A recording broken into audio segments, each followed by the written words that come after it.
vital. A very small percentage of the population has running potable water. I think around 5%, so 6%.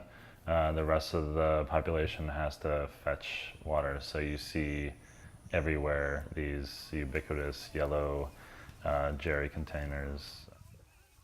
Water, it's one of the reasons that there's a very low life expectancy in Rwanda. It's only, I think, 49 is the life expectancy there. So getting them clean water was one major benefit, and the other is to free up the time that the women spend going up and down the hill collecting the water. It was very critical to go over and integrate what we were doing with technologies that were already at work in Rwanda. According to our water engineers, the UV filter was the most effective, creating clean water. Right. And I went to one place and found out who did this water filtration system, and it was Manna, and then I went to another place and Manna, and then we interviewed some other water experts, and they also kind of mentioned their name as the people to go with. So it was kind of like, okay, I guess we're using them.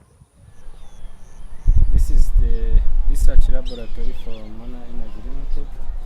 So what we do is to have the water and go through the sand filter and the gravel filter. It's really the Manna system.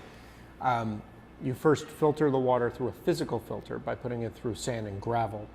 That removes the larger particles and makes it clear enough for the UV light to zap it and sterilize the water essentially.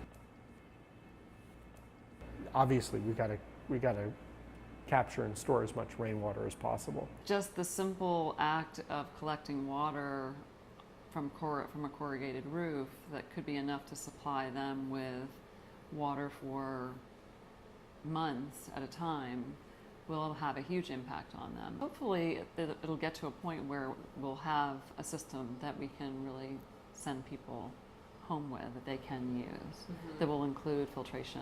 Good sanitation and good water supply are the foundations for solid societies and civilizations. I mean, and that's not an understatement.